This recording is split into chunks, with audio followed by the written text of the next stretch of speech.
की ज्या पांडुरंगाच्या भक्तीसाठी अगदी लहान वयामध्ये घरदार सोडलं, आई वडिलांबरोबर पंढरपूरच्या वारीला निघाली. पंढरपूर हेच आपलं, इथेच आपली कर्मभूमी म्हणून तिथेच राहिली नव्हे, पांडुरंगाच्या भक्तीमध्ये रममाण झालेली ही जनाई, भक्ती मूर्ती जनाई, भक्ती गंगा जनाई, भक्ती सरिता जनाई, असं जिचं वर्णन करावं अशा जनाबाई महाराज. स्वप्नामध्ये पांडुरंगाने एकदा दर्शन दिलं बरं. सोबत नामदेव महाराज होते की ज्यांच्या चरणांचं दास्यत्व पत्करलं आणि स्वतःला मी तो नामयाची दासी असंच म्हणून घेतलं. नामदेव महाराजांची दासी म्हणून त्या घरामध्ये राहिली. घराच्यांची सगळी कामं करावी, पांडुरंगाची निष्ठेने भक्ती करावी. आणि भगवान परमात्मा पांडुरंगाने स्वप्न दृष्टांत दिला. स्वतः नामदेव महाराज पांडुरंगा समवेत स्वप्नात आले आणि पहाटेच्या प्रसंगी पडलेलं हे स्वप्न जनाबाईला नामदेव महाराज म्हणतात, जने जने ये अगं, पांडुरंगाचा एक हात मी पकडलाय, दुसऱ्या हाताला तू धर, आपण सगळे मिळून फेर करूया, फेर खेळूया. जनाबाई म्हणतात, नाही नाही अहो, मी तर दासी, दासीनी कसा देवाचा हात पकडायचा, मी नाही बाई पांडुरंगाचा हात पकडणार. अगं जने असं काय करतेस, अगं देवाकडे कुठलं परकेपण, तू धर बरं देवाचा हात. आणि असं म्हणून जनाबाईंनी पांडुरंगाचा हात आपल्या हातात घेतला आणि तिघांनी मिळून फेर धरावा. स्वप्न दृष्टांतामध्ये भगवंतांनी दर्शन दिलं, दृष्टांत दिला आणि डोळे उघडले प्रसन्नतेने. घरातनं त्या पर्णकुटीतनं बाहेर आल्या आणि समोरचं स्वच्छ निळशार आकाश पाहिलं आणि मनामध्ये विचार आला की अगदी असाच रंग आहे माझ्या पांडुरंगाचा.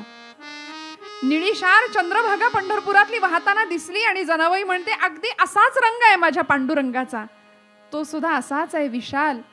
आणि जनाबाईंचं अंतःकरण प्रफुल्लित झालं आणि गाऊ लागलं, नाचू लागलं, पांडुरंगा स्वप्नात आलास, समोर कधी येशील रे. अंतःकरणामध्ये पराकोटीची भक्ती होती की भगवंताशिवाय दुसरं काहीच दिसत नव्हतं. आणि ज्या एका चरणांचा आश्रय घ्यावा, ज्याला आपण अनन्यता असं म्हणतो, अन्याश्रयाणाम त्यागः इति अनन्यता, इतर कुठल्याही आश्रयाचा त्याग आणि एकच आश्रय प्रभू चरणांचा, भगवत भक्तीचा, बस त्या पलीकडे जीवन नाही. आणि जनाईनी त्या आकाशाकडे बघावं आणि म्हणावं, पांडुरंगा असाच आहेस रे. निळे हे आकाश निळा हा प्रकाश, निळे हे आकाश निळा हा प्रकाश, निळ्या विठ्ठलास वंदिन मी, निळी चंद्रभागा निळी ती यमुना, निळी चंद्रभागा निळी ती यमुना, निळ्या श्री कृष्णा धाणवी ती. आज माझे मन निळे निळे झाले, आज माझे मन निळे निळे झाले, भक्तीचे सोहळे चित्ती माझ्या, निळा पांडुरंग निळे अंतरंग, निळा नारायण त्यांच्या संगे, निळा पांडुरंग निळे अंतरंग, निळा नारायण त्यांच्या संगे. भगवंता असाच निळाशार माझ्या या चंद्रभागेसारखा तुझाही रंग आहे. असं म्हणता म्हणता जनाबाई पांडुरंगाची करुणा भाकू लागल्या आणि म्हणायला लागल्या की भगवंता स्वप्नात दृष्टांत दिलास, जागेपणी कधी येशील रे, सख्या कधी येशील रे. दळिता कांडिता तुझं गायीन अनंता, म्हणून प्रत्येक क्षणाला हातात काम आणि मुखात नाम म्हणून तुझी आळवणी करते, तुझी आठवण करते, तुझ्याशिवाय एक क्षणही चैन पडत नाही. देवा येशील का रे सामोरा, येशील का रे सख्या, पांडुरंगा येशील. आणि जनाबाईची ही हाक पांडुरंगाने ऐकावी बरं. नामदेव महाराज तीर्थयात्रेला ज्ञानदेवांबरोबर निघून गेल्यानंतर पंढरपुरातल्या लोकांची मानसिकता सांभाळण्याचं काम जनाबाईंनी केलंय. भक्ती मार्गाचा प्रसार प्रचार करण्याचं काम जनाबाईंनी केलंय. नवे नामदेवांच्या पश्चात नामदेवांचं घर जनाबाईंनी सांभाळलंय. नामदेवांची पत्नी राजाई आणि जनाई या दोघींनी ते घर उत्तम पद्धतीने सांभाळलं. नामदेवांचा व्यवसायामध्ये सुद्धा मदत करावी, घरातलं सगळं काम करावं, धुणी भांडी असू दे, सडा संमार्जन असू दे, रोज कितीतरी दळण दळायला जनाबाईंनी जात्यावर बसावं आणि या जात्यातून असं तत्वज्ञान जगासमोर मांडावं. मराठी साहित्याला ओवी नावाचं वृत्त आमच्या जनाबाईंनी दिलंय. मी म्हणते जनाबाई या असा आध्यात्मिक पुरुषार्थ मांडला, म्हणजे स्त्री देह असून सुद्धा आध्यात्मिक पुरुषार्थ व्यक्त करणाऱ्या जनाबाई होत्या. कारण त्यांनी मंदिरातला देव स्वयंपाकघरात आणला. हो, देवीचं भक्ती स्वरूप हे असं आहे. देवळातला देव स्वयंपाकघरात यायला त्याला भाग पाडलं. सख्या येशील का म्हणून एका बाजूला असा पाय पसरलाय, दुसऱ्या बाजूला जात्याचा खुंटा हातामध्ये धरलेला आहे आणि गर गर गर गर गर जातं फिरायला लागलं. सकाळची वेळ, पहाटेची वेळ. पांडुरंगाला म्हणायची, पांडुरंगा ये रे बाबा, जनी मांडिते दळणा, नाम ओठी घोळते, भारी जड हे जाते तुझी या विना. येशील का रे, येशील का रे सख्या? अरे स्वप्नात दर्शन दिलं, समोर कधी येशील? आणि जनाबाईचा तो आर्त टाहो ऐकून पांडुरंगाने लगेच धाव घ्यावी. अगं जने जने हाक तुझी येता कानी, झोप उडाली गबाई, कागद तेस एकली माझी या विना. सख्या पांडुरंगा आलास का रे? हात तुझा लागला रे, जात झालं हलक हलक, दारी आलं अमृत पीक तुझी या दिठीन. जने अगं वेडे, मला तरी कुठं करमत. भगवंत भावाचा भक्तीचा भुकेलाय ना. भगवंत म्हणतोय, बघ मी सुद्धा एकटाच होतो. भक्तिमूर्ती जनाईंचं चरित्र काय ऐकायचं? भगवंताला यावं लागलं तिच्या प्रेमासाठी. मीही होतो एकला, करमेना मुळी मला. भगवंताला कुठं करमतं त्याच्या भक्ताशिवाय. आरसा मला गे दिधला तुझे या दिठीन, दिशा उजळल्या गेला कोंबडा अरवून, दिशा उजळल्या गेला कोंबडा अरवून, सूर्याचं किरण येती डोंगरा मागून. हो, सूर्याचं किरण येती डोंगरा मागून, जनाई बैसली जात्यावरी दळायाला. सुंदर जात्याची घरघर सुरू झाली. जनाबाईनं असा पाय पसरलाय, पांडुरंगाने असा पाय पसरलाय आणि दोघांचं दळण सुरू झालं. हो, संवाद सुरू झाला.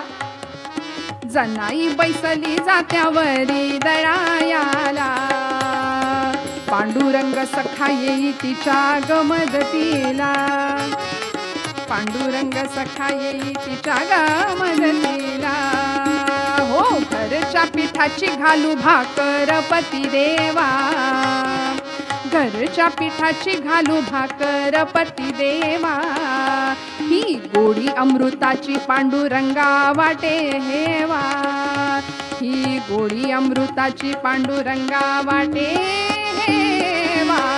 दिशा उजळल्या गेला कोंबडा अरवून,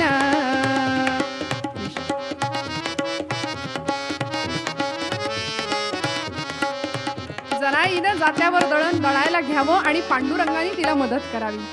किती प्रसंगामध्ये हो, शेणा थापायला मदत कराव्यात, सडा संमार्जन करताना पांडुरंग तिच्या सोबत आहे. प्रत्येक कामामध्ये भगवंतांनी तिला सहाय्य करावं.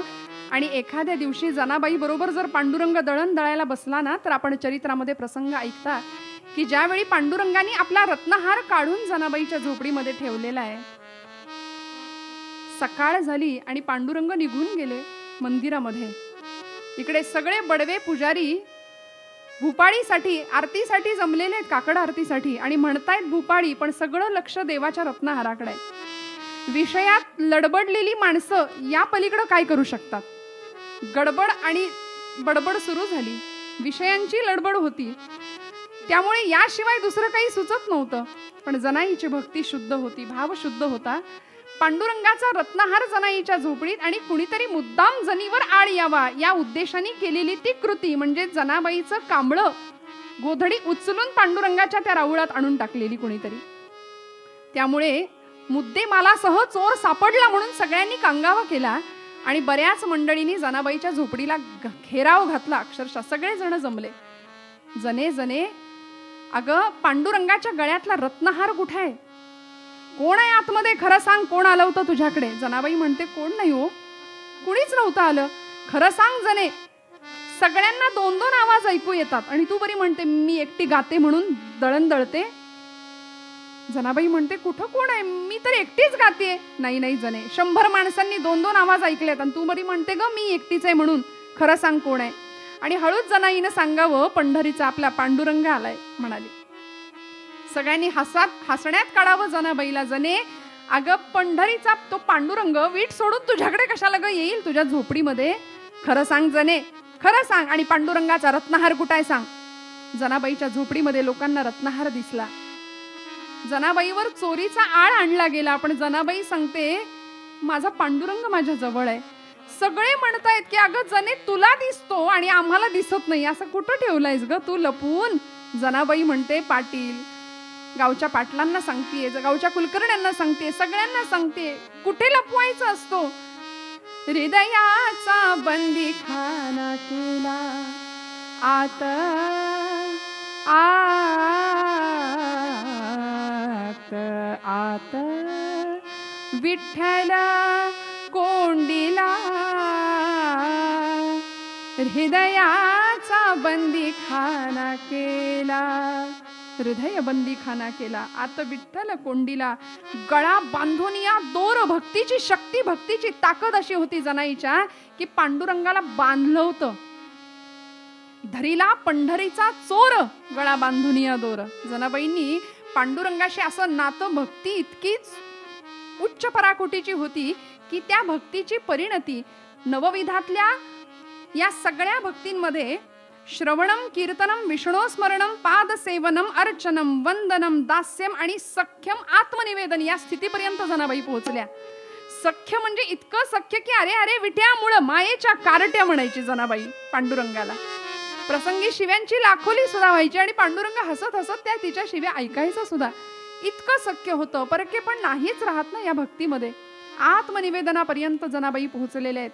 आणि आता जनाबाईंनी सगळ्यांना सांगावं, पांडुरंग झोपडीमध्ये आहे, कुणालाच दिसेना.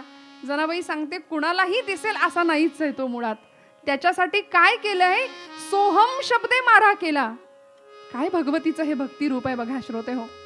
श्वास घेतानाचा सूर सो आणि सोडताना हम. प्रत्येक श्वासाला तिला आठवायचंय, प्रत्येक श्वासाला त्या परब्रह्माचं स्मरण करायचंय. सोहम शब्दे मारा केला, तेने विठ्ठल काकुळती आला. त्यामुळे भगवंत काकुळतीला आला आणि म्हणतो जने सोड सोड, अगं किती बांधून ठेवशील तुझ्या भक्तीच्या पाशामध्ये. तेव्हा जनाबाई म्हणते, जनी म्हणे बा विठ्ठला आता जीवे न सोडी तुला. आता वाटेल ते झालं तरी चालेल, तुला सोडणार नाही, तुला सोडणार नाही पांडुरंगा. ही जनाईची अवस्था होती. पण रत्नहार तर आता झोपडीमध्ये सापडलाय, तिकडे जनाईचं कांबळ मंदिरात सापडलंय म्हटल्यानंतर जनाईवर चोरीचा आळ आला. जनाईला पंचांनी गावामध्ये शिक्षा फरमावली सुळी देण्याची. पंढरपुराच्या चौकामध्ये भला मोठा लोखंडी सूळ उभारला गेला. जनाईची मिरवणूक काढून सुळापर्यंत आणलं गेलं. आणि या प्रसंगात सुद्धा जनाई पांडुरंगाची करुणा भक्ती की भगवंत आजपर्यंत प्रत्येक काम करताना मुखामध्ये तुझं नाम घेतलं, एक श्वास सुद्धा तुझ्या नामाशिवाय वेचला नाहीये. आणि आता देवा असा कसा रे तू निष्ठुर झालास. कागा नयेसी विठ्ठला, कागा नयेसी विठ्ठला, कागा नयेसी विठ्ठला,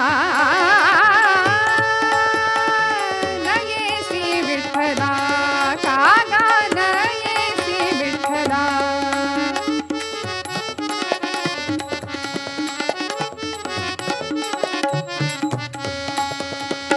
ऐसा कोण दोष मला, ऐसा कोण दोष मला, हो कागा नयेसी विठ्ठला, कागा नयेसी विठ्ठला, कागा नयेसी.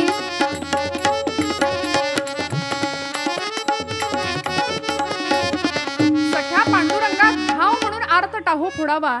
जनाईला सुळावर देणार एवढ्या जनाबाई सांगते, आतापर्यंत या मुखाने पांडुरंगाच्या स्मरणाशिवाय दुसरं काहीच नाही केलं, त्याच्या नामाशिवाय दुसरं काही केलं नाही. जीवनाची यात्रा संपवते भगवंता, प्रत्येक कार्यामध्ये तुला आठवलं. आता हे जीवनच संपवतीये, निदान सुळाला नमस्कार तर करते म्हणून सुळाला स्पर्श केला आणि अक्षरशः सुळाचं पाणी झालं, वितळायला लागला सूळ. हा चमत्कार आम्हाला वाटतो, पण खरं सांगू का, त्या सगळ्या तिथल्या पंढरपुरातल्या बघण्यासाठी आलेल्या या सगळ्या लोकांच्या हृदयाचं सुद्धा पाणी पाणी झालं. सुळाचं तर पाणी झालंच, लोकांच्या निष्ठुर असलेल्या कठीण असलेल्या हृदयाचं पाणी झालं आणि सुळाचं सुद्धा पाणी करण्याची अग्नीची ताकद, सर्व सत्ता आली हाता. नामयाचा खेचर दाता नामदेव महाराज म्हणतात, ही सगळी सत्ता तिच्या हातामध्ये, अग्नीची सत्ता भगवंतांनी दिली. भगवंताची निस्सीम अंतःकरणाने निष्काम अशी केलेली भक्ती. तुम्ही आम्ही ना भक्ती करतानाच आमच्या मनामध्ये इतके विचार असतात की मला यातून मिळेल काय. बरं, भगवंताला देताना सुद्धा त्याच्यामध्ये भक्तीचं प्रदर्शनच आम्ही इतकं करतो. मी बऱ्याचदा सांगत राहते की आमचं कीर्तन एके ठिकाणी सुरू होतं आणि असे हॉलमध्ये फॅन सुरू होते बरं का. लोक भक्तीचं प्रदर्शन कशा पद्धतीने करतात बघा, की गर्दी होती, कीर्तन रंगात आलं होतं आणि अशा वेळी कुणीतरी येऊन ते फॅन बंद केले, पंखे बंद केले. थोडा वेळ गेला, लोकांची चलबिचल झाली, लक्ष लागेना कथेमध्ये, कीर्तनामध्ये. म्हटल्यानंतर कुणीतरी त्यांना विचारलं की का हो बाबा, तुम्ही असं बंद का करून टाकले सगळे फॅन. ते म्हणाले, हे फॅन कधीपासून असे फिरतायत म्हणाले,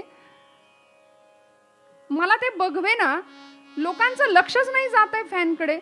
हे फॅन म्हणाले या देवस्थानला मी दिलेत, प्रत्येक फॅनवर असं माझं नाव लिहिलंय, गोल अक्षरामध्ये लिहितात की नाही, मग ते लोकांना कसं दिसेल म्हणाले. काही क्षणापुरतं का होईना लोक फॅन बंद झाला की वरती पाहतील, मग माझं नाव त्यांना दिसेल. आणि मग ही अशी भक्ती श्रोते हो, प्रदर्शनाची भक्ती. भक्तीमध्ये दिखावा करतो आम्ही. मी म्हटलं आम्ही लबाड भक्त आहे, भगवंताकडून काहीतरी मिळावं या अपेक्षेने आम्ही भक्ती करतो ना. भक्ती याकरता करायची नाही. आमच्या कीर्तन सूर्य असलेले दत्तदास बुवा घाग यांचं प्रसिद्ध वाक्य आहे. ते म्हणायचे की दुर्दैवाचे घाले सहन करण्याची भक्ती मिळावी, शक्ती मिळावी, याकरता भक्ती आहे. दुर्दैव जावं याकरता भक्ती नाही, तर दुर्दैवाचे घाले सहन करण्याची शक्ती मिळावी याकरता भक्ती आहे. आणि असं हे भक्ती स्वरूप तिथे भगवती आहे, तिथे भगवतीचा वास आहे. जिथे भक्ती दिसेल ना तिथे भगवंत आहे. आणि भक्ती म्हणजे काय हो, विकत आणावी लागते का कुठून? अंतःकरणात आहे तुमच्या माझ्या. मी खरं सांगू का, आपण आपल्या घराच्या एखाद्या बैठकीच्या खोलीमध्ये, हॉलमध्ये जरी बसलो ना, तर इतकं सोपं आहे. एखादी चिमणी जर घरामध्ये चुकून आली आणि घरातला पंखा सुरू असेल ना, तर पटकन उठून पंखा बंद करणं ही सुद्धा भक्तीच आहे, मला असं वाटतं. इतकं सोपं, भगवंताला सोपं आवडतं आणि त्याला फक्त आपलं अंतःकरण द्यायचंय आणि ते देत. कुठल्याही अन्य साधनाची गरज नाहीये. की या सगळ्या देवीच्या भगवतीच्या भक्ती स्वरूपांनी भगवंताला वाहिलेले अंतःकरणपूर्वक प्रेम, बस भगवंत त्यामुळे खुश झाला. आमच्या मीराबाईच्या चरित्रामध्ये सुद्धा मीराबाईंनी भगवंताला सर्वस्व अर्पण केलं होतं. महाराजांचं प्रसिद्ध वाक्य आहे, देवाला सर्वस्व द्यावं, एक वेळ सर्व नाही दिलं तरी चालेल, पण स्व अर्पण करावा लागेल. मीराबाईंनी सर्वस्व देऊन टाकलं होतं आणि किती जगानी निंदा केली, पण पती स्वरूपामध्ये त्याचा स्वीकार केला. श्रद्धा अढळ होती की परमेश्वर गोपालकृष्ण हाच माझा पती आहे. मीराबाई ज्यावेळी शेवटच्या क्षणाला, मीराबाईंचं शरीर सुद्धा कुणाला मिळालं नाही. आमच्या संतांनी मुक्तीच्या ज्या 4 अवस्था सांगितल्यात ना, सलोकता, समीपता, सरूपता आणि सायुज्यता. ईश्वराचा लोक प्राप्त होणं सलोकता, ईश्वराच्या सानिध्यात राहायला मिळणं समीपता, भगवंताचं स्वरूप प्राप्त होणं स्वरूपता आणि सरूपता आणि साक्षात ईश्वरच होणं सायुज्यता. मीराबाईंनी ज्यावेळी भगवंताच्या त्या गोपालकृष्णाच्या मंदिराकडे धाव घेतली ना, तेव्हा भगवंता बस तुला मी माझं सर्वस्व वाहिलं ना, आता मला तुझ्याशिवाय काहीच नको म्हणून शेवटच्या क्षणाला भगवंताच्या त्या मूर्तीमध्ये मीराबाई विलीन झालेल्या दिसल्यात. कुठेच त्यांचं शरीर सुद्धा कुणाच्या हाती नाही लागलं. फक्त काही तिथल्या भक्तांनी भगवंतांच्या मूर्तीमध्ये मीराबाईच्या त्या साडीचं टोक, त्या पदराचं टोक जाताना पाहिलं. एवढंच काय ते मीराबाईबद्दल. पुन्हा तिच्या शरीरही लोकांना दृष्टोत्पत्तीस पडलेलं नाही. याचं कारण पूर्णपणे समर्पण आहे. भक्तीची अत्यंत उच्च अवस्था काय अवस्था होती हो. ऐसी लागी लगन मीरा हो गई मगन. लहानपणी कुठल्या तरी साधूनी त्या कृष्णमूर्तीचं वर्णन करावं बाजारामध्ये आणि आईला विचारावं, आई हा कोण आहे ग? आईनं सांगावं, तो तुझा पती. लहानपणी तेवढंच डोक्यात घेतलं आणि त्याला पती स्वरूपामध्ये त्याचं पूजन केलं आणि त्यालाच समर्पण पूर्ण जीवन केलं. ऐसी लागी लगन मीरा हो गई मगन, ऐसी लागी लगन मीरा हो गई मगन. वो तो गली गली हरी गुन गाने लगे, ऐसी लागी लगन मीरा हो गई मगन.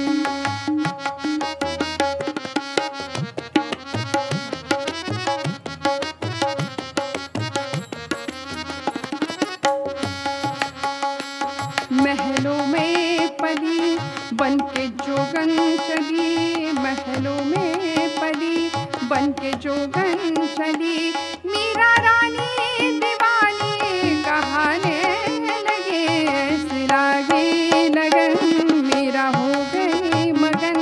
वो तो गली गली हरि गुन गाने लगे, ऐसी लागी लगन, ऐसी लागी लगन, ऐसी लागी लगन मीरा हो गई मगन. इतकं प्रेम भगवंतावरती आणि ती भक्ती करत असताना त्यामधनं काही मिळावं म्हणून अजिबात नाही.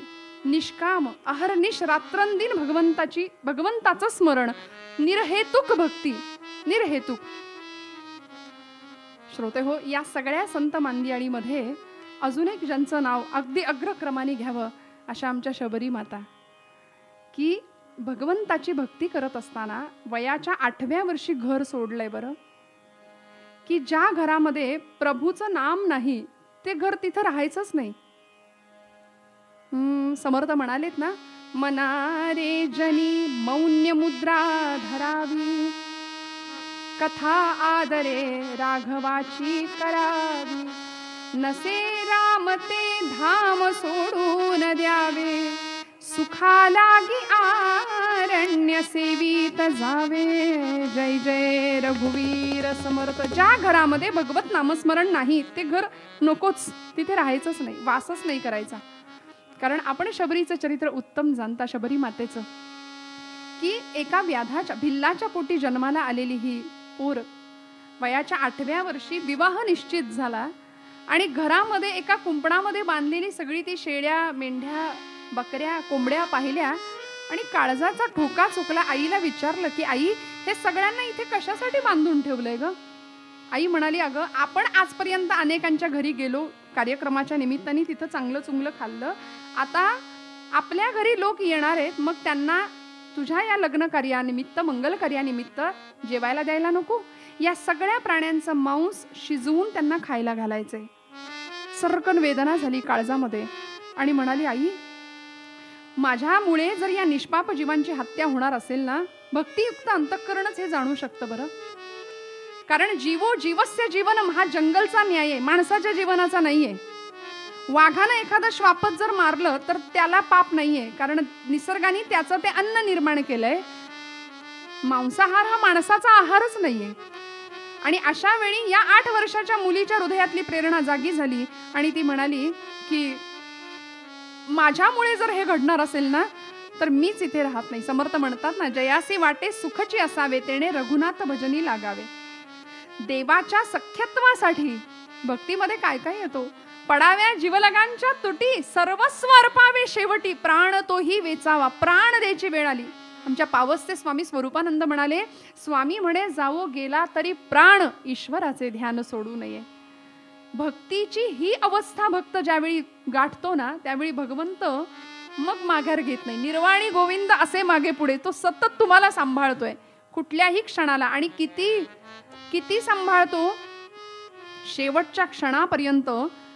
पुराणातला श्लोक आहे की ज्यावेळी अगदी शेवटचा क्षण येतो, आयुष्यभर एखाद्याने जर स्मरण केलेलं असेल, भक्तीची आराधना केलेली असेल, भक्तियुक्त अंतःकरणाने त्या भक्तीची उपासना केली असेल, तर शेवटच्या क्षणाला अशा भक्ताला भगवंत किती सांभाळतो. आयुष्यभर स्मरण केले आणि एका क्षणाला तो जर भगवंताला विसरला तर भगवंत काय करतो माहितीये? यदि वातादि दोषेण मदभक्तां मां हि विस्मरेत. भगवंत असं म्हणतायत, यदि वातादि दोषेण मदभक्तां मां हि विस्मरेत अहम स्मरामि तं भक्तं ददामि च पराम गतिम. म्हणाले मी त्याचं स्मरण ठेवतो आणि मी त्याला सद्गतीला प्राप्त करतो. ओठ कंठ चले नहीं जिव्हा रटे न राम, राम हमारा जप करे हम बैठे आराम. अशी अवस्था आहे. एक क्षण असा येतो की उठलेलं बसवत नाही, बसलेलं उठवत नाही, काहीच त्राण नसतात शरीरामध्ये. ओठ कंठ चले नाही जिव्हा रटे न राम. भगवंत सांभाळतो. राम हमारा जप करे. का? कारण घेशी तेव्हा देशी ऐसा असशी उदाहरण नामदेव महाराज त्याच्याबद्दल बोलतात. तो आधी घेतो आणि मग देतो, आणि देतो ते इतकं देतो. अनंत हस्ते कमलावराने देता किती घेशील दो कराने, पण नेईल जेव्हा ती तू क्या कराने, किती रक्षिसी मग दो कराने. अनंत हातांनी तो देतो, ते घ्यायला आमचे 2 हात कमी पडतात, इतकं तो देतो. फक्त सुरुवातीला त्याला आम्हाला द्यावं लागेल. काय द्यावं लागेल? या भक्ती स्वरूपाची आराधना करावी लागेल. देवीचं भक्ती रूप आम्हाला समजून घ्यावं लागेल. शबरीचा निश्चय झाला होता की आता या घरात राहायचं नाही. निघाली. मध्यरात्री घर सोडलं आणि काटा कुटा, ऊन वारा पाऊस थंडी काही नाही बघितलं. निघाली. गावकऱ्यांनी शोध घेतला पण कुठेच नाही सापडली. 1 नाही 2 नाही, तब्बल 12 वर्ष ही मुलगी रानोमाळ भटकत होती. रानोमाळ. आयुष्यामध्ये ज्याला असं वाटतं ना शीणच करून घ्यायचंय, समर्थांनी आमच्याकडे 2 ऑप्शन ठेवलेत. जयासी वाटे शीण व्हावा तेणे विषय चिंतित जावा. खुशाल विषयांचं चिंतन करा म्हणाले. पण जयासी वाटे सुखाची असावे तेणे रघुनाथ भजनी लागावे. निघाली. भगवंताच्या प्राप्तीकरता हा तळमळणारा जीव होता. बाहेर पडली आणि 12 वर्ष रानोमाळ भटकत होती. आणि भगवंतांनी कृपाशीर्वाद दिला. एक असं स्थान दाखवलं, एक असं क्षेत्र दाखवलं की जिथे अद्वैताचा साक्षात्कार तिला झाला. एक सरोवर होतं, जलाशय होता. तिथे वाघ आणि गाय एकत्र पाणी पित होते. जन्मजात एकमेकांचे वैरी असलेले प्राणी एका तळ्यावर पाणी पितायत. मांजरं आणि मुंगसं एकत्र खेळतायत. एक आसन्न प्रसवा असलेली बेडकी चालून चालून थकलीये म्हणून सर्पाणी तिला आपला असा फणावर करून तो तिला सावली देतोय. अद्वैत असा साक्षात्कार शबरीने घेतला आणि तिथून मतंग ऋषींच्या आश्रमापर्यंत जाऊन पोहोचली. या आश्रमामध्ये प्रवेश करता क्षणी बाहेरूनच नमस्कार करतीये. पाहिलं की गुरुदेव काहीतरी शिकवतायत, विद्यादानाचं काम करतायत. तस्मै श्री गुरवे नमः. तिथूनच नमस्कार केला. आणि आत कसं जायचं? आत कसं जायचं? सलोकता होती, आता समीपता आली. गुरुदेवांनी त्या विद्यार्थ्यांना ज्ञानदानाचं काम करत असताना शबरी पाहतीये की आपण आत कसं जायचं? काहीतरी सेवा केली पाहिजे आणि सेवेचं पुण्य आपल्याला मिळालं पाहिजे, तरच गुरुकृपा होईल, तरच प्रभू कृपा होईल. मग काय सेवा करूया? म्हणून त्या आश्रमामधला तो बाहेरचा जो रस्ता होता तिने निरीक्षण केलं की रोज मतंग ऋषी पहाटेच्या वेळी अगदी ब्रह्ममुहूर्ताला स्नानाला जातात शिष्यांच्या बरोबर. आणि जात असताना ज्या वाटेवरून ते जात आहेत तो रस्ता अत्यंत खाचखळग्यांनी भरलेला आहे. मग तिथून जात असताना त्यांच्या पायाला काटे टोचत असतील, खडे टोचत असतील. सगळ्यांच्या जीवनाला सन्मार्गदर्शन करणारा माझा सद्गुरू आपण मात्र खाचखळग्यातनं चालतोय, बघवलं नाही. आणि त्या क्षणी ठरवलं की हा रस्ता रोज साफ करायचा, स्वच्छ करायचा, झाडायचा. म्हणून मतंग ऋषी उठायच्या आधी स्वतः तिने सगळा रस्ता स्वच्छ करावा, झाडून साफ करावा. बरेच दिवस गेले आणि ऋषींच्या लक्षात आलं की हे कुणीतरी करतंय, कुणाची तरी ही सेवा आहे. कोण आहे म्हणून शोध घेतला, विचारलं, तिच्या जवळ गेले, कोण आहेस तू? आणि तिने उत्तर दिलं की जे नाथांनी जनार्दन पंतांना उत्तर दिलं होतं, मी कोण कोठील कुठे मज लागी जाणे. मला नाही माहित मी कोण आहे, तुम्ही सांगा मी कोण आहे. मला नाही माहित मी कोण आहे, मला तुम्ही सांगा मी कोण आहे. आणि मग मतंग ऋषींनी तिला आश्रमात एक पर्णकुटी बांधून दिली. तिथे ती राहायला लागली. बरेच दिवस गुरुदेव, गुरुपत्नी, आश्रम सगळ्याची सेवा करावी. अहर्निश रात्रंदिवस रामनामाचा मंत्र. गुरुदेवांची एवढी कृपा झाली की आपुल्या माहेरा जाईन मी आता, निरोपया संता हाती आला. या न्यायाने मतंग ऋषींनी सगळ्या शिष्यांना सांगितलं की माझ्या जाण्याची वेळ आलीये. शबरीने सांगावं, मी कुणाच्या आधाराने जगू? गुरुदेव.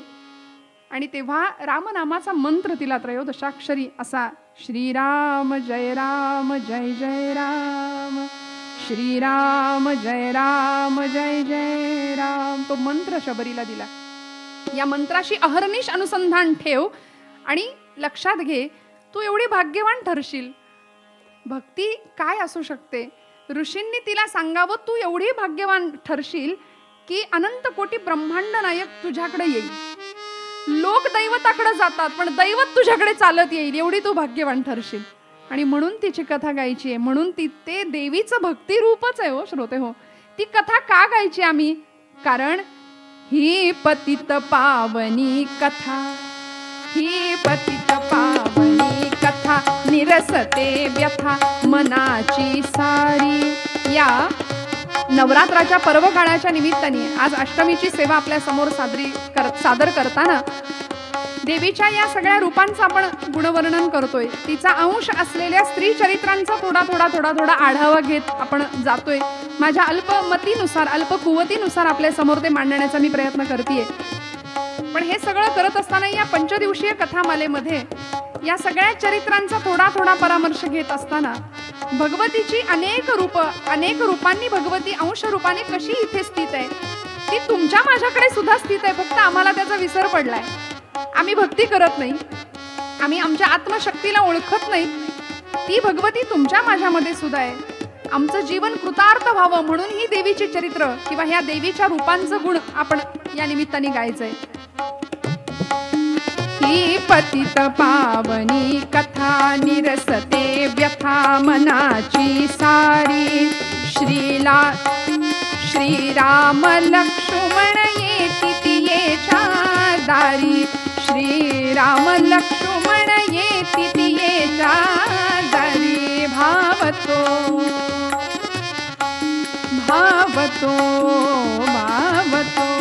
भावतो तिचा चांगला, भावतो तिचा चांगला, तिने ठेविला सद्गुरु पायी. तो सत्य म्हणोनी राम सावळा येई, तो सत्य म्हणोनी राम सावळा येई. तै निमित्त, काय गंमत आहे बघा, तै निमित्त कैकई वचन. कदाचित कैकईच्या वचनाचं निमित्त ठरलं असेल. प्रभू रामचंद्र निमित्त म्हणून गेले असतील वनवासात. पण कितीतरी तप मतंग ऋषींच्या आश्रमामध्ये वाट पाहत असलेल्या शबरीला भेटण्याकरताच की काय रामांनी अवतार घेतलाय. तै निमित्त कैकई वचन सेतु बंधन, मारी रावण वाल्मिकी वदती. परी भेटाया शबरी राम अवतरती, परी भेटाया शबरी राम अवतरती, परी भेटाया शबरी राम अवतरती. तिच्यासाठीच की काय जणू या रामाने अवतार घेतला असं म्हणावं. इतकी भक्तीची परिसीमा होती, अत्युच्च भक्ती. प्रभू रामचंद्र जेव्हा आले ना तिला भेटायला, गुरुदेव निघून गेले. मंत्र जप कायम अहर्निश त्या मंत्राशी अनुसंधान होतं. आणि वाट इतकी बघायची की सगळ्या दिशांना स्वागताची तयारी करून ठेवायची. मनामध्ये विचार यायचा, गुरुदेवांनी सांगितलंय खरं देव येणार आहेत, पण असं कुठं म्हणाले पूर्वेकडूनच येतील, पश्चिमेकडूनच येतील. म्हणून चारही दिशांचे रस्ते रोज स्वच्छ करायचे, झाडायचे, साफ करायचे, फुलांच्या रांगोळ्या घालायच्या, कुंड्या लावायच्या सगळीकडे फुलांच्या. आणि असं सुंदर सुशोभित वातावरण करून भगवंताच्या स्वागताची तयारी रोज. बरं रोज किती वाट बघावी लागते. म्हणून देवीच्या या भक्ती रूपाची आराधना करताना भक्तीमध्ये सगळ्यात महत्वाची प्रतीक्षा आहे. वाट बघायला लागते. शबरीनं वाट बघितली. अध्यात्म काय किंवा प्रपंच काय, सगळीकडे प्रतीक्षा करावीच लागते. प्रतीक्षेनंतर भगवंताची आर्त सुरानी आम्हाला प्रयत्न तर सुरुवातीला आहेच, प्रयत्न आधी करावा लागेल, मग प्रतीक्षा, मग प्रार्थना करायची आणि मग प्रसाद मिळेल भगवंतांचा. या सगळ्या टप्प्यांनी जेव्हा आमची भक्ती फुलेल ना, तेव्हा भगवतीचं ते रूप आमच्यावर प्रसन्न होईल. भगवतीचं भक्ती स्वरूप. शबरीने अशा पद्धतीने प्रयत्नही केला, प्रतीक्षाही केली, आर्त स्वराने टाहो फोडला, प्रार्थनाही केली आणि मग तिला प्रसाद मिळाला. आणि तो प्रसाद इतका विलक्षण होता की बस जीवनमुक्त अवस्था प्रदान करून दिली प्रभू रामचंद्रांनी. ज्यावेळी प्रभू आले ना शबरीच्या आश्रमामध्ये, निढळावर हात ठेवून शबरी माता पाहतायत रामांकडे. तरुणो रूप संपन्नो सुकुमारो महाबलो. रामा, रामा आलात का? माझ्या गुरूंच्या वचनांवर विश्वास ठेवून मी इथे थांबले, आपलं नाम घेतलं. माझे गुरुदेव म्हणाले होते आपण याल, आपण आलात. बरोबर लक्ष्मण आहेत. दोघांनाही देवा या, असे या, असे या, इकडे या, इकडे बसा, असं करत करत एक लाकडाचा ओंडका होता, तिथे बसायला दिलं स्थान. एक वलकळ टाकलं त्याच्यावरती आणि तिथे बसा म्हणाली. प्रभू तिथे बसले. लक्ष्मण सांगतायत दादा थोडे दिवस राहिलेत आता, कशासाठी? आपण कुणाचा पाहुणचार स्वीकारलेला नाहीये, नका इथे थांबू. पण नाही हो, भक्त भक्त प्रेमासाठी लाचावलेला आहे. मी म्हटलं ना, भगवंतांची पावलं धावली इकडे. बसले त्या ओंडक्यावरती. तुमच्या माझ्या दृष्टीने ते वलकल असेल, तो लाकडाचा ओंडका असेल, पण शबरीच्या दृष्टीने काय होतं माहितीये? माऊलींनी ज्ञानेश्वरीच्या 15व्या अध्यायामध्ये गुरुपूजनाच्या काही ओव्या लिहिल्यात. सुरुवातीला माऊली म्हणतात, आता हृदय हे आपुले चौफाळुनी या भले, वरी बैसवू पाऊले श्री गुरूंची. हृदयाचं सिंहासन तयार केलं होतं. तुमच्या माझ्या दृष्टीने ते वलकल असेल, तो लाकडाचा ओंडका असेल, पण हृदयाच्या सिंहासनावर कर्म, भक्ती, ज्ञान आणि वैराग्य या चारही फाळ लावलेल्या नांगराने अशी ती अंतःकरणाची जमीन सुपीक करून टाकली होती आणि तिथे भगवंताला स्थापित केलं होतं. आता हृदय हे आपुले, बस भगवंता इथे बसा. हृदय सिंहासनावर त्यांना विराजमान केलं. आणि मग धन्य मी, देवा माझी धन्यता काय सांगू तुम्हाला. शबरी श्रीरामा धन्य मी, शबरी श्रीरामा लागली श्री चरणे आश्रमा, लागली श्री चरणे आश्रमा. धन्य मी शबरी श्रीरामा लागली श्री चरणे आश्रमा. काय आनंद होता.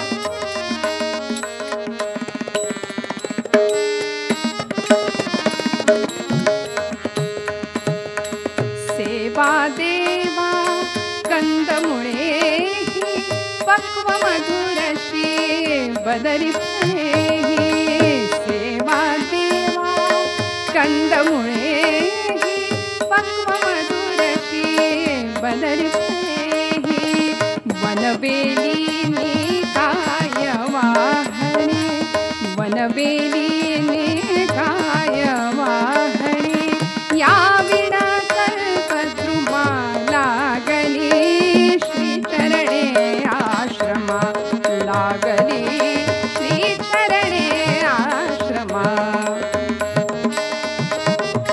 शबरीने त्या बोरांनी भरलेला द्रोण रामांच्या समोर नेऊन ठेवला. विनवित शबरी रघुराया, ते तुझ्यासाठी आणली आज मी बोरे. देवा भागला हुकेला असशील जरी तू देवा, जमविला रानचा हा मेवा. घ्या देवा. एक एक बोर असं उष्ट करून चाखून भगवंतांच्या समोर ठेवलंय. लक्ष्मणांकडे बघितलं शबरी मातेनी, त्याच्या मनातला शंकेचा भाव ओळखला आणि शबरी माता सांगताय, का सौमित्रा, का सौमित्रे शंकित दृष्टी, अभिमंत्रित ही नवेत उष्टी, अभिमंत्रित ही नवेत उष्टी, या वदनी तर नित्यनांद तो, या वदनी तर नित्यनांद तो. वेदांचा मधुरिमा लागली श्री चरणे आश्रमा, लागली श्री चरणे आश्रमा. धन्य मी शबरी श्रीरामा लागली श्री चरणे आश्रमा, लागली श्री चरणे आश्रमा. भगवंतांनी एक एक बोर उचलावं, आपल्या मुखात घालावं. लक्ष्मणाने सांगावं, देवा नको, नका खाऊ. पण नाही, बोरांची मूठ उचलून त्याच्याही हातात दिली. एक एक एक बोर सेवन करावं आणि शबरीला सांगावं, झालं का तुझ्या मनासारखं? नाही देवा, बस म्हणाले. आता अशी चिता रचते, या चितेत उभी राहते आणि आपल्या हाताने अग्नी द्या. बस माझ्या जीवनाची ती ज्योत आपल्या ज्योतीमध्ये सम्मिलित होऊन जाऊ द्या आणि सायुज्यता मुक्ती प्राप्त होऊ द्या. ही कामना शबरीने करावी. बस निष्काम भक्ती होती, भगवंताशिवाय दुसरं काहीच नाही आणि त्याचं फळही तिला मिळालं. अशी भक्ती जर आम्ही केली ना, तर देवीचं भक्ती स्वरूप हे आहे. तिची आराधना केली तर ती भक्ती आमच्या अंतःकरणात जागृत झाल्याशिवाय राहणार नाही. श्रोते हो, देवीचं जसं भक्ती रूप आहे ना, तसं देवीचं श्रद्धा रूपाला सुद्धा आम्हाला आज वंदन करायचंय. आणि असं म्हणतात की श्रद्धापूर्वक अंतःकरणाने केलेलं कुठलंही कर्म आम्हाला मोठं बनवतं. श्रद्धापूर्वक अंतःकरण जर निर्माण झालं ना, तर भगवंत प्राप्ती आमच्यापासून दूर राहत नाही. असं म्हणतात की प्रत्येक युगामध्ये भगवंताच्या प्राप्तीचे काही मार्ग सांगितलेत. कृतेय ध्यायते विष्णू त्रेतायाम यजतौ मखैहि द्वापारे परिचर्यायाम कलौतत हरिकीर्तनात. कृतयुगामध्ये ध्यान मार्ग होता, त्रेतायुगामध्ये यज्ञ मार्ग आहे, द्वापार युगामध्ये सेवा मार्ग आहे भगवंताच्या प्राप्तीचा, आणि कलौतत हरिकीर्तनात या कलियुगामध्ये नामस्मरण हाच भगवंत प्राप्तीचा जर मार्ग असेल तर ते नाम आम्ही श्रद्धेने घेतलं पाहिजे. म्हणून भक्ती करायची आहे, पण त्या भक्तीमध्ये काय असलं पाहिजे, तर देवीचं हे पुढचं रूप आहे, श्रद्धा रूपेण संस्थिता. ती श्रद्धा तुमच्या माझ्यामध्ये असेल ना, तर तो देवीचा अंश आहे, देवीचं ते रूप आहे. श्रद्धा हे देवीचं रूप आहे. आणि भगवंत सुद्धा गीतेमध्ये सांगतात ना, श्रद्धावान लभते ज्ञानम. जर श्रद्धा हृदयामध्ये बळकट असेल ना, तरच ज्ञानप्राप्ती होणार आहे. आज परिस्थिती अशी आहे की अनेक मार्ग, अनेक संप्रदाय, अनेक पंथ आपल्याला दिसत आहेत. त्यामुळे सामान्य माणसाची गफलत होते. प्रपंच आणि परमार्थ याची सांगड घालताना त्याला कळत नाही कुठे जावं. आणि गफलत अशाच माणसाची होते की ज्याची श्रद्धा दुबळी आहे. म्हणून बळकट श्रद्धा असली ना की आमचं अंतःकरण डळमळीत होत नाही. म्हणून देवाकडे कायम प्रार्थना करावी. भगवतीला या निमित्ताने या नवरात्रीत आपण एकच साकडं घालूया की हे अंबे, हे जगदंबे, मला माझी बुद्धी तैल बुद्धी नसली तरी चालेल, माझं धारधार कुशाग्र बुद्धिमत्ता नाही मला दिलीस तरी चालेल, पण माझी श्रद्धा बळकट असू दे. आणि ती श्रद्धा अंध नको, तर ती डोळस असू दे. देवीचं हे या श्रद्धा रूपाची जर आम्ही उपासना केली ना, तर आम्ही निश्चित भगवतीच्या कृपेला पात्र होऊ. बुद्धी वाहायला लागेल आम्हाला सद्गुरूंच्या पायावर, भगवंत चरणावरती ती बुद्धी वाहायला लागेल. आणि जी बुद्धी शरण जात नाही ना, त्या बुद्धीबद्दल असं म्हणतात की ती बुद्धी वांझोटी असते. शरण न जाणारी बुद्धी काहीच कामाची नाही.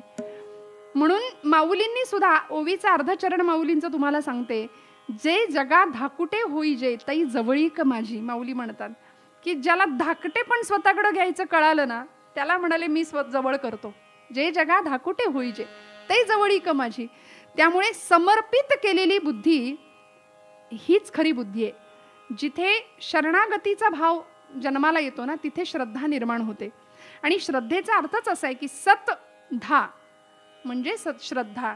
सतच्या ठिकाणी आमची धारणा असणं म्हणजे श्रद्धा आहे. आणि सत्य काय, मी तेच सांगत आली की सत्य तू सत्य तू सत्य तू विठ्ठला. सच्चिद आनंद स्वरूप असलेला परमात्मा, तो एकमेव परब्रह्म स्वरूप असलेला परमात्मा, तोच सत्य स्वरूप आहे. आणि म्हणून त्याची आराधना करणं. माऊली हरिपाठामध्ये म्हणते, बुद्धीचे वैभव अन्य नाही दुजे, एका केशवराजे सकळ सिद्धी. ही आम्हाला त्या केशीराजापर्यंत घेऊन जाते. हे जरी खरं असलं तरी बुद्धीचं काम काय आहे माहितीये? अंतःकरणाची साफसफाई करायची, विकल्पांची साफसफाई करायची, आणि केरसुणीचं काम बुद्धीने करायचंय. कोपऱ्यात उभं राहायचं, गालीच्या अंथरायचा आणि त्या गालीच्यावर बसायचं श्रद्धेने. म्हणून असं म्हणतात, कथेला काय किंवा कीर्तनाला काय, सगळा मोठेपणा बाजूला ठेवून बसावं. आपण व्यवहारात कितीही मोठे असा, पण कथा कीर्तन श्रवण करत असताना वक्त्याचं वक्तृत्व, वक्तव्य, व्यक्तिमत्व या सगळ्याकडे लक्ष न देता श्रद्धेने बसावं. कीर्तन ही नवविधातली भक्ती आहे. कथा भगवंतांच्या सगुण चरित्रांचं श्रवण करावं, बस ही आमची भक्ती फलद्रूप झाल्याशिवाय राहणार नाही. त्यामुळे बुद्धी नाही दिली तरी चालेल भगवंता, पण मला श्रद्धा दे असं भगवंताकडे मागावं. आणि मग जर श्रद्धा ज्या ठिकाणी आम्ही आता ठेवली आहे त्या श्रद्धेचं निष्ठेत रूपांतर होणार आहे. परत बळकट श्रद्धा आम्हाला निष्ठेपर्यंत नेते. तिथे संशय असता कामा नये, कारण संशयात्मा विनश्यती असं भगवंतांनी सांगितलेलं आहे. संशयी माणूस हा स्वतःही सुखी होत नाही आणि जगालाही सुख लाभू देत नाही. ती श्रद्धा अशी असावी, भगवंत प्राप्तीची तळमळ आर्तता इतकी असावी, मन बुद्धी ज्ञानेंद्रिय कर्मेंद्रिय हे सगळंच भगवंताला अर्पण करावं. इतकी आर्त असावी की रामकृष्ण परमहंसांकडे एक भक्त गेला होता. तो म्हणाला की मला देवाला बघायचंय, तुम्ही जसं बघितलंय ना तसं. स्वामीजींचा तर होताच प्रश्न स्वामीजींना, पण अशा अनेक शिष्यांनी नंतर तो कित्ता गिरवला, पण तो अधिकारही असावा लागतो ना. रामकृष्णांकडे त्या एका शिष्याने सांगितलं की मला पण बघायचंय म्हणाले देवाला. रामकृष्ण म्हणाले चल दाखवतो. आणि म्हणून त्या गंगा नदीमध्ये नेलं, पाण्यामध्ये आतमध्ये प्रवेश केला. काही अंतरावर खोल पाण्यात गेल्यानंतर त्या शिष्याची मान अशी धरली रामकृष्णांनी आणि त्याला असं पाण्यामध्ये बुडवलं, त्याचं तोंड पाण्यात घातलं. नाका तोंडात पाणी जाऊन गुदमरायला लागला प्राण. त्यावेळी म्हणाला अहो काय मला मारताय की काय, तुम्ही काय करताय. तेव्हा आर्ततेने व्याकुळ झाला जीव, प्राणांसाठी कासावीस झाला. हात उचलला रामकृष्णांनी, हात बाजूला काढला आणि म्हणाले कळालं का, आत्ता जसा तळमळलास ना तशी तळमळ भगवत प्राप्तीसाठी जेव्हा होईल तेव्हा देव भेटेल म्हणाले. या क्षणात जी तळमळ झाली ना तुझी, ती तळमळ भगवत प्राप्ती करता होईल.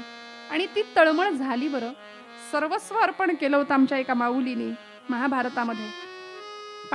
त्या गोपाल कृष्णाशी असं नातं जोडलं होतं की कृष्ण माझी माता, कृष्ण माझा पिता, बहीण बंधू चुलता, कृष्ण माझा. तुकोबराय म्हणतात तुका म्हणे माझा कृष्ण हा विसावा, वाटेन करावा परत जीवा. देवीचं श्रद्धारूप म्हटलं की मला द्रौपदी मातेचं चरित्र याकरता समोर आठवतं की 5-5 पती होते, पण तरी सुद्धा एकमेव कृष्णावरती एवढा विश्वास होता की बस तो आहे ना मग सगळं. आणि म्हणून निर्वाणी गोविंद असे मागे पुढे प्रत्येक संकटामध्ये भगवंत आला होता. प्रत्येक संकटात तुकोबरायांचा अभंग आहे, भक्तीचे ते वर्म जयाची हाती, तया घरी शांती क्षमा दया. अष्टमहासिद्धी ओळगती द्वारी, न वजती दुरी धवडिता. भक्ती आणि श्रद्धा जर भगवंताला आपली दिली ना तर अष्टमहासिद्धी सुद्धा अशा भक्ताला प्राप्त होऊ शकतात. चित्ताला मिळणारी अवस्था अशी असते की संतुष्ट हे चित्त सदा सर्व काळ, तुटली हळहळ त्रिगुणांची. आणि भगवंत अशा भक्तांचा कामार होतो. तुकोबराय शब्द वापरतात, म्हणजे गडी होतो, सेवक होतो, दास होतो. नाथांच्या घरी ज्यावेळी भगवंत 12 वर्ष राबले ना, त्यावेळी नाथांना जेव्हा हे कळालं की श्रीखंड्या नावानी देवा तुम्ही माझ्या घरी राबलात, हात जोडून म्हणाले होते तडफडून मेलो असतो तर बरं झालं असतं देवा. त्यापेक्षा उष्टी खरकटी सुद्धा उचललीत आपण या घरची, सगळं केलं. कशामुळे हे होतं? द्रौपदीसाठी सुद्धा भगवंत कशामुळे आला? तिने सर्वस्व अर्पण केलं होतं भगवंताला. हस्तिनापूरच्या त्या राजसभेमध्ये, द्यूत सभेमध्ये हरलेल्या त्या पांडवांनी धर्मराजांनी पणाला लावलेल्या द्रौपदीला केसांना धरून असं फरफटत ज्यावेळी दुःशासन घेऊन येत होता ना, सोड रे म्हणत होती, सोड. नाही कुणाला दया आली. सगळ्यांच्याकडे कृपेची दयेची याचना करत होती, पण नाही कोणी हाकेला धावलं. दोन्ही हात मोकळे केले आणि हाक मारली, हे गोविंदा, हे माधवा, धाव रे धाव. साग मधनी सानी मग मग सा. ऐक कृष्णा हाक माझी, ऐक कृष्णा हाक माझी, ऐक कृष्णा हाक माझे, ऐक कृष्णा हाक माझी. कायम जशी गांजिले, कायम जशी गांजिले, का तुझे हे चक्रपाणी, का तुझे हे चक्रपाणी.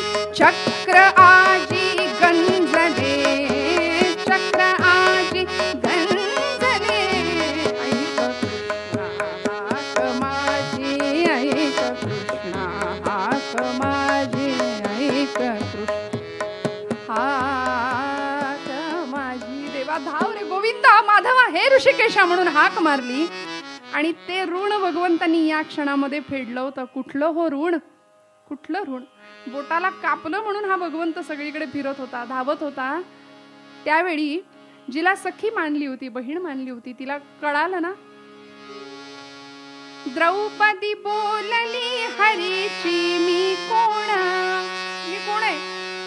खरं तर त्याचं माझं नातं काय आहे, पण भगवंतांनी तिला आपलं म्हटलं होतं. का? कारण तिची श्रद्धा होती भगवंत चरणाविषयी. द्रौपदी बोलली हरीची मी कोण, तरी मला त्याने मानली बहीण, तरी मला त्याने मानली बहीण.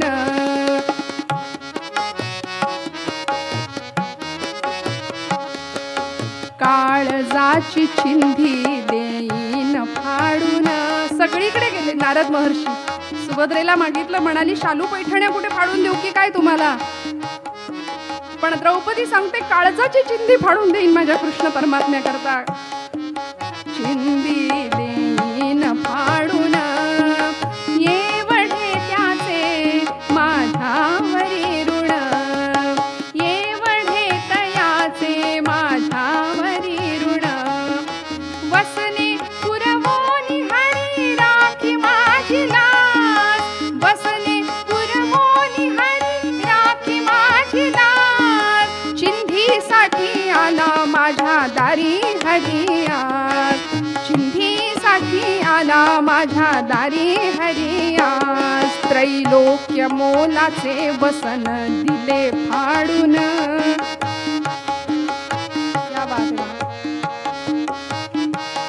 त्रैलोक्य मोलाचे वसन दिले फाडून. द्रौपदीसी बंधू शोभे नारायण, द्रौपदीसी बंधू शोभे नारायण. भर जरी ग पितांबर दिला फाडून, भर जरी ग पितांबर दिला फाडून. द्रौपदीसी बंधू शोभे नारायण, द्रौपदीसी बंधू शोभे नारायण. नारायण ओ नारायण. आणि या प्रसंगामध्ये सुद्धा भगवंतांनी द्रौपदीची लाज राखली ना. सहस्त्र पटींनी ते वस्त्र तिला पुरवलं. प्रत्येक क्षणाला वनवासात असू दे, अज्ञातवासात असू दे, नवे दुर्वास भोजन प्रसंगाला नव्हतंच काही शिल्लक. दुर्वास ऋषी आपल्या सगळ्या शिष्यगणांना घेऊन समोर उपस्थित झाले होते. त्यावेळी या द्रौपदीने पुन्हा प्रत्येक वेळी ठरलेलं होतं की कृष्णच माझा त्राता आहे. धावा केला भगवंता, धाव, काय करू आता. आणि भगवंत इतका तो भक्तवत्सल आहे ना. श्रद्धा जर आमची बळकट असेल तर भगवंत कशी धाव घेतो. जेवायला बसलेले परमात्मा द्रौपदी समोर आले, म्हणले हवा हात तसाच घेऊन आलोय, जेवायला बसलो होतो, तुझी हाक कानावर आली, जेवायला वाढ म्हणले मला. द्रौपदी म्हणले, काय देवा चेष्टा करतोस माझी? अरे घरात काही नाहीये, अन्नाचा कण नाही. सूर्यनारायणाने दिलेली ती सूर्यस्थळी, रात्रीची वेळ आहे, तिचा आत्ता काही उपयोग नाही, म्हणून तुला हाक मारली आणि तू म्हणतो जेवायला वाढ. काय देवा चालवलंयस? बाबा म्हणाले, बघू तरी मला ती सूर्यस्थळी कशी आहे, दाखव तरी. आणि भगवंतांनी दाखवली. त्या द्रौपदीने सूर्यस्थळी भगवंतांना दाखवली आणि त्या स्थाळीला असं वाटलं की सूर्योदय झाला. अहो चंद्र सूर्य ज्याचे डोळे असा भगवंत त्या थाळीकडे नुसती नजर टाकली, एक भाताचं शीत बघितलं भगवंतांनी आणि ते सेवन केलं. बस तृप्तीचा ढेकर दिला आणि सगळ्यांची पोटं भरली. आपल्या सगळ्यांना तो प्रसंग माहिती आहे. एक नाही, दोन नाही, अनेक क्षणांमध्ये, अनेक प्रसंगामध्ये द्रौपदीचा सांभाळ भगवंतांनी केला. जरा जरी ही द्रौपदी भगवंतावर रागवली ना तरी सहन नाही व्हायचं. आणि मी म्हटलं, भक्तीमध्ये भगवंताशी सख्य भावाचं नातं निर्माण होतं की भगवंतावर मग रागवण्याचा सुद्धा हक्क भक्ताला प्राप्त होतो. नामदेव महाराज रागवले. द्रौपदीचं हे श्रद्धारूप का होतं असं बळकट, बळकट श्रद्धा होती तिची की बस याच्याशिवाय कुणी नाही, कुणी नाही. ज्यावेळी द्रौपदी भगवंतावर रागवायची ना त्यावेळी भगवंत तिची समजूत काढायचे. आणि एक प्रसंग असा होता की इतकी रागवली एका क्षणाला द्रौपदी भगवंतावरती की ज्यावेळी कौरव पांडवांचं कुरुक्षेत्रावर धर्मयुद्ध निश्चित झालं, सगळं सैन्य दुर्योधनाला भगवंतांनी दिलं आणि रिकाम्या हाताने भगवंत ज्यावेळी द्रौपदीकडे त्या पांडवांच्या शिबिरामध्ये आले ना तेव्हा सगळे स्वागताला सज्ज होते, पण द्रौपदी नाहीये म्हटल्यानंतर अस्वस्थ झाले, व्याकुळ झाले. माझी द्रौपदी कुठे आहे म्हणून शोध घेतायत. सगळ्यांना पाठवतायत तिची आळवणी करायला, द्रौपदीला घेऊन या, द्रौपदीला घेऊन या. क्रोधागारात बसलेली, संतापाने लालबुंद झालेली येणार नाही म्हणाली. सगळं सैन्य देऊन ठेवलंय दुर्योधनाला. मला म्हणत होता माझा भाऊ माझा भाऊ, काय त्याचा उपयोग, मी तोंडच नाही बघणार म्हणाली. त्याचं जन्मात त्याचं तोंड नाही पाहणार. आज मला त्याचा अंतरंग कळालं म्हणाली. भगवंतांनी सगळ्यांना पाठवून बघितलं, द्रौपदी यायला तयार नाही म्हटल्यानंतर स्वतः गेलेत धर्मराजांसोबत क्रोधागारामध्ये आणि द्रौपदीच्या समोर हात जोडलेत. बघा, सगळ्याचा करता करविता असलेला परमेश्वर, त्याचा अधिकार ओळखायला आज द्रौपदी थोडीशी का, कारण मायेचं आवरण होतं डोळ्यावर, अज्ञानाचा पडदा होता. विषयांच्या इच्छा प्रबल झाल्या की कुठेतरी अज्ञानाचं आवरण येतं डोळ्यावरती आणि मग अधिकार आम्ही ओळखत नाही. द्रौपदीचं या क्षणाला थोडं ते झालं. भगवंतांनी तिच्या समोर सुद्धा हात पसरले का, कारण हिची श्रद्धा बळकट आहे, ही श्रद्धा रूपिणी आहे. हात जोडले आणि भगवंत सांगतायत की कृष्ण म्हणे कृष्णेला झाले अपराध कोटीच्या कोटी, तू माऊली क्षमेची तुझ विण घालील कोण गे पोटी. अगं तूच क्षमा करणार ना मला. द्रौपदी म्हणली तू तर बोलूच नकोस माझ्याशी, माझ्या समोर एक क्षणही उभा राहू नकोस. आणि एवढं म्हणून भगवंतांना सुद्धा माघारी जावं लागलं आणि मग भीमांनी ते दोघांचं सख्य मिळवून दिलंय. भीमानी सांगावं, देवा द्रौपदीचं आणि तुझं ते पूर्ववत सख्य मी करून देतो, पण मला काय देशील. देव म्हणले माग काय हवं ते. भगवंतांना भीमानी सांगावं की द्रौपदीवर जेवढं प्रेम करताना तेवढं माझ्यावर करा म्हणाले. अरे नाही करतो म्हणाले, तेवढंच प्रेम तुझ्यावर करतो. नाही, द्रौपदीसाठी रडलात नव्हे, तिचे जाऊन पाय धरलेत. माझे कधी धरलेत? म्हणजे हे विनोदापुरतं जरी बोलणं असलं तरी भीमांच्या डोळ्यात पाणी आहे त्या क्षणाला. म्हणजे भगवंत किती भक्तासाठी व्याकुळ होतो जर भक्ताची श्रद्धा बळकट असेल तर. आणि ही श्रद्धा रूपिणी भगवतीचा अंश होता द्रौपदी खऱ्या अर्थी, की तिचं सांत्वन करण्यासाठी भगवंत किती वेळ व्याकुळ झालेले आहेत. आणि एका क्षणाला भीमानी ज्यावेळी भगवंतांना सांगावं मी आणतो तिला, हातामध्ये गदा घेतली आणि भगवंतांना सांगितलं मी नाटक करणार आहे, ही गदा तुम्हाला मारणार आहे असं मी तिला सांगणार आहे, घाबरू नका. भगवंत म्हणले तू लक्षात ठेव, नाटक काही मला नवीन नाही, लहानपणापासून हा शब्द माझ्या अत्यंत आवडीचा आहे, पण हे नाटक आहे हे तू लक्षात ठेव, नाही तर मारून मग म्हणशील नाटक होतो. भीम गदा असा मस्तकावरती उंच गरगरा गरगरा फिरवत दंड दंड दंड पावलं आपटत क्रोधागारामध्ये गेला. द्रौपदीला सांगितलं हे बघ काय त्याच्याकडे बघतेस, बघण्यासारखं आहे काय, वरून काळा तसा आतून काळा, बरं झालं म्हणे प्रतिज्ञा घेतलीस, त्याचं तोंड बघणार नाहीस. द्रौपदीला वाटत होतं की अरे सगळे मला समजवत होते पण हे माझ्या बाजूचे आहेत. असं करतो म्हणाले आज याचं मस्तकाचं चूर्ण करून टाकतो, काय तो सोक्ष मोक्ष लावतो. एवढं ऐकलं मात्र आणि त्या श्रद्धेला धक्का लागला. अंतःकरणामध्ये काळजामध्ये वेदना झाली आणि म्हणाली काय कृष्णाला मारणार. इतका वेळ जागची हल्ली नव्हती पण आता उठून ताडकन उभी राहिली आणि भीमाचं अवसान वाढलं. शेवात अजून म्हणायला लागला की आता तर मस्तकाचं चूर्ण करतो, त्याला ठेवतच नाही म्हणाले. पण धावली द्रौपदी, पाय धरले भीमाचे आणि सांगते नका हो नका, माझ्या कृष्णाला मारू नका. माझ्या या रागाचा शेवट इतका वाईट होईल असं मला वाटलं नव्हतं. कसाही असला तरी तो माझा भाऊ आहे, माझा सखा आहे, त्याला मारू नका. काही झालं तरी त्याला मारू नका, तुम्ही सांगाल ते ऐकीन. आणि आता भीम पुढे चाललाय आणि मागे बघतोय येते की नाही येते की नाही करत, काही नाही, मारतो मारतो आवेशाने पुढे चाललाय. आणि द्रौपदी हळूहळू हळू बाहेर आली. द्रौपदीचं आणि भगवंतांचं नजरा नजर झाली. भगवंतांनी पाहिलं आणि मेडे द्रौपदी असं रागवतात का ग. आली सामोरी पांचाली हर्षे नाचला वनमाळी, आली सामोरी पांचाली हर्षे नाचला वनमाळी, आली सामोरी पांचाली हर्षे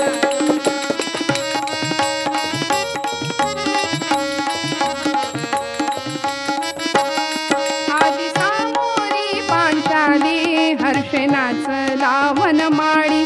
नामा म्हणे वर्णू किती, नामा म्हणे वर्णू किती, बंधू भगिनी भेटती, बंधू भगिनी भेटती. आली सामोरी पांचाळी हर्षे नाचला वनमाळी आली सामोरी पांचाली हर्षे नाचला वनमाळी हर्षे नाचला वनमाळी हर्षे नाचला वनमाळी